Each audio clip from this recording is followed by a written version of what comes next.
So I've been, obviously, as most of you know, been reviewing and comparing a bunch of these older phones in 2021, and the next one on the list is the OnePlus 6. Now, this is one of those devices that at that time and even now is such an interesting device because it came out at a time in 2018 where the predecessor to this one was a pretty big jump in terms of how it looked like, in my opinion, but also going from the OnePlus 6 to the 6T was a pretty big jump as well. And then again with the 6T to the 7 Pro and all that, like OnePlus does a really good job. It's unfortunate that it seems like they're having a lot of internal issues they were having like a couple months ago. And now with, one of their ex-co-founders or something like that making their own phone company, there's just a lot of stuff going there. But the OnePlus 6, I think, is still a really good device in a lot of areas. And I feel like this is almost as good as like a Pixel. And in some ways, it's better than a Pixel. It's such an interesting device. There are some areas where OnePlus really needs to focus in on that they're kind of fixing for the OnePlus 9s that we're going to see in like a couple weeks. But without further ado, let's get started. If you want to pick one of these things up or any other phones I'd recommend this year, links will be down in the description below. You can get them from there and help support the channel at the same time.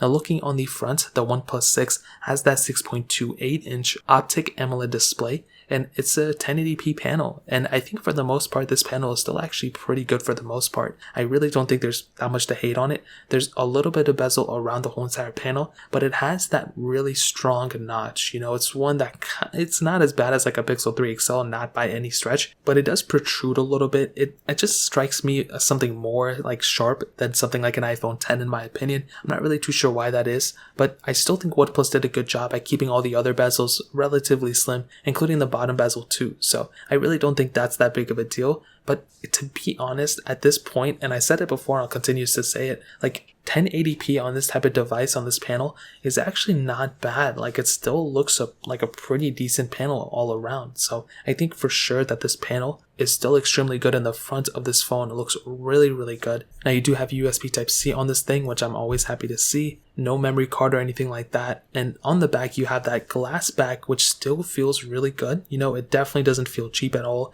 You have that dual camera setup, and you have that fingerprint sensor as well. Now, feeling this phone in the hand, as I mentioned before, and I can't stress this enough, this is still a really strong feeling, a really premium feeling Android device for sure. It doesn't feel cheap. It still feels extremely premium. And as I mentioned before, this is always something that I always try looking at. You're not going to feel like you have a slow or bad or, ugly phone. This is still a really decent looking phone, and I'm very, very happy to see that. So in terms of the outside, it may seem like everything's good, but not everything is perfect. There really isn't any IP certification. There's like water repellent coating, they said, and there's no, wireless charging or reverse wireless charging, and those things are kind of annoying. And there's no inbuilt fingerprint sensor in the display, but there is one on the back. But as long as you're expecting like not anything super crazy, I think this phone's still going to be very, very fine for most people.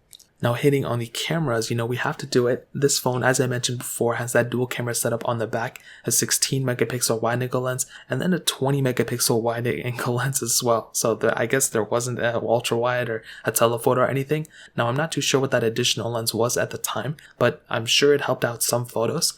Now you do have the ability of shooting 4K at 60, which is really good. And one of my favorite things about OnePlus is that their software for their camera is actually pretty decent. I feel like Samsung kills it in their software for the cameras, but OnePlus kills it in their software in every other area. So I think it's totally, okay. Now the bigger problem, as I mentioned before, with this type of camera is that we don't really have a telephoto. I guess we don't have an ultra wide lens looking at the spec sheet. And as I mentioned before, that may be a bigger issue. When we're in this day and age, we want to have the most amount of lenses and have the most amount of capability. And when you get a device like this, that really isn't 100% the case. It's still going to be pretty good. It's still going to be fine for a lot of people, but that is an issue that you're probably going to end up running into. And it's something that you should probably be made aware of. But other than that, whenever I did anything with this phone, or whenever I took photos or videos, it was a pretty good experience. I think it was a very smooth experience. There were some glitchiness whenever I would take a photo. To be honest, compared to this day and age, it feels like with any iPhone or Samsung or OnePlus device that I take photos of this year, it just seems so much more smoother and so much more,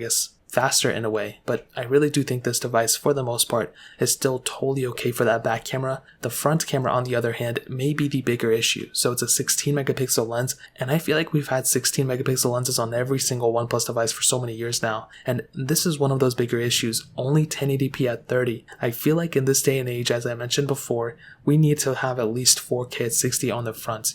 That is like a must-have nowadays, or maybe at least like 1080p at 60 with the ability of going to 4K at 30. That's something that's extremely important in my opinion. You should have that ability no matter what. And of course, this phone came out a couple years ago, so it's totally okay. But any phone that comes out nowadays, I'm expecting it to at least be able to do 1080p at 60 and 4K at 30. So I think as long as you don't use the front camera an insane amount, you may be okay for the most part for this device. So in terms of the camera, that pretty much covers it up. Now hitting on two of the most important things about this phone that really make it a really good phone in my opinion, but also simultaneously kind of makes me upset in some areas as well. So first of all, the software of this phone is killer. I've been saying it for years. Oxygen OS is one of my favorite versions of Android of all time. Unfortunately, as we kind of saw with Android 11 for Oxygen OS 11, it did seem like it was kind of a, step in the wrong direction, kind of copying one UI that we've kind of seen. I think it's okay, things like this happen, but I would really suggest people, if you want,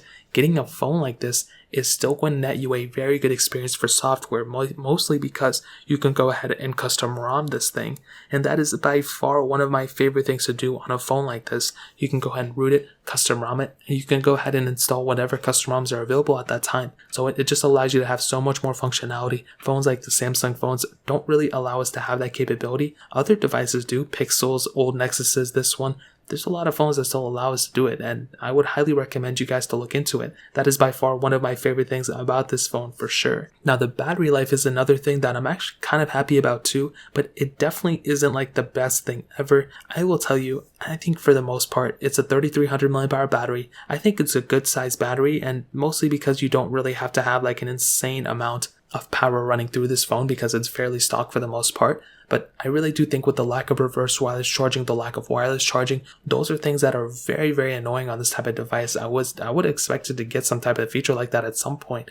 Unfortunately, we don't have it on this device, so take it as you will, but that's kind of how I see it. But I think for the most part, that pretty much covers up two of my favorite things about this phone, the software and the battery life. More so the software in my opinion, but I think the battery life is pretty good too. Now ending it off with the performance, this device had that Qualcomm Snapdragon 845 chipset, an Adreno 630 GPU, and 6 gigs of RAM on the base models, and then 8 gigs of RAM on those top tier models.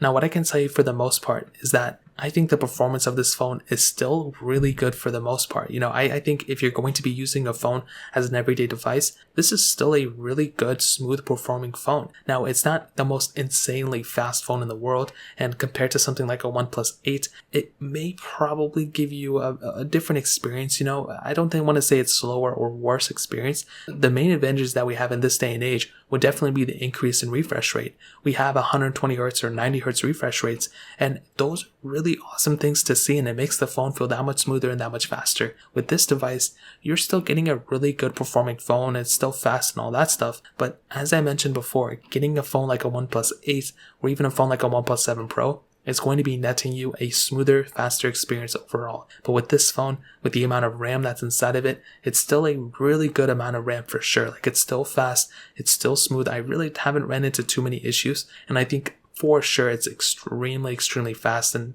I don't really have too many complaints about it. Is it the fastest thing ever? Probably not. I don't even think it's the fastest phone of 2018. I think it was probably the Galaxy S10 or S10 Plus, but I think this phone is still a killer phone in so many ways. And I would say for sure, if you want to go pick up a phone just based off the performance, this is a decent performing phone for the price tag. But again, there are areas where I'm not super happy about, but I think the performance is still pretty solid for sure. So in terms of that pretty much covers it up. Now to kind of sum up this video and to answer the question, should you go and buy a OnePlus 6 in 2021? Well, this is what I'll tell you. I think the OnePlus 6 is still a pretty good device in a lot of areas. I don't want to say it's the best device. I don't even want to say it's like a great device. I want to say it's a good device for the price tag. When you could spend a couple $100s and get this type of phone with this type of software, I think it's great.